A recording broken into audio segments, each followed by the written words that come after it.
নমস্কার, আমি গৌতম। আপনারা দেখছেন কুরমুন টাইমস। পূর্ব বর্ধমান জেলার সকল চাষি ভাইদের জন্য একটি আবেদন।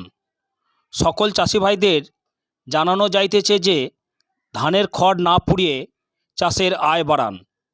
ধান ক্ষেতের খড় পোড়ানো আইনত নিষিদ্ধ, এর থেকে বিরত থাকুন। জনস্বার্থে প্রচারিত। কৃষি বিভাগ, পশ্চিমবঙ্গ সরকার। সহযোগিতায় বর্ধমান ১ পঞ্চায়েত সমিতি ও সহ কৃষি অধিকর্তা, বর্ধমান ১ নম্বর ব্লক, পূর্ব বর্ধমান। কি জানাচ্ছেন সহ কৃষি অধিকর্তা সব্যসাচী দাস? শোনাবো। বর্ধমান ১ ব্লকের বিভিন্ন জায়গায় আমরা দেখেছি যে আমন ধান আমাদের কাটা শুরু হয়েছে, কিন্তু তারপর আমরা দেখছি বিভিন্ন জায়গায় যে কাটার পর, বিশেষ করে কম্বাইন্ড হারভেস্টারে কাটার পর যেগুলো পড়ে থাকছে সেগুলোতে মানুষ আগুন ধরিয়ে দিচ্ছে।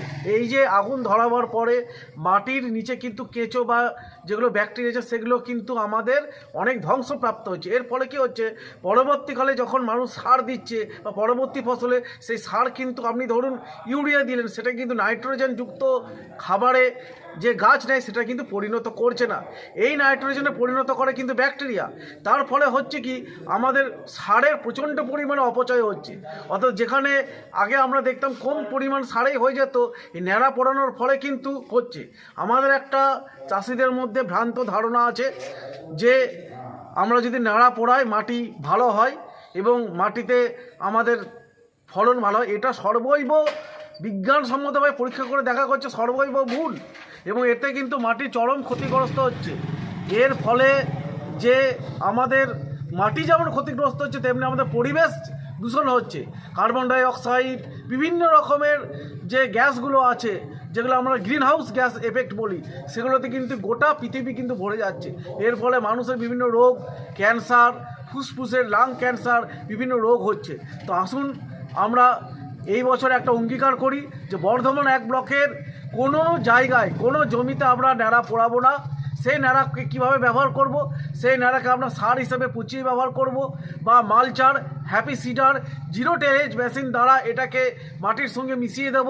এবং বিভিন্ন যে বিজ্ঞানসম্মতভাবে যে পদ্ধতি আছে তাকে আমরা এইভাবে করে আজকে আমরা আমাদের পরিবেশকে দূষণমুক্ত রাখব।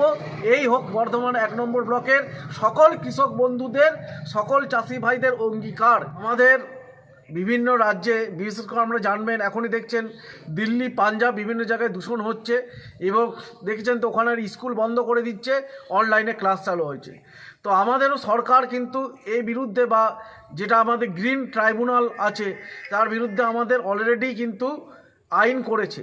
এই আইনের মধ্যে কিন্তু যেটা আমাদের আইপিসি ধারায় আছে, অর্থাৎ এখন যে নতুন ধারাতে কিন্তু আমাদের দেখা যাচ্ছে ৬ মাসের জেল এবং প্রায় ৩,০০০ টাকা জরিমানা, এরকম প্রভিশন আছে। অতএব কিন্তু এখনও পর্যন্ত সরকার এই আইন লাগু করেনি। ভবিষ্যতে হয়তো যখন একটা দূষণ মাত্রা অতিরিক্ত হয়ে যাবে, সেই কিন্তু দূষণ আমাদের এই আইন লাগু হবে।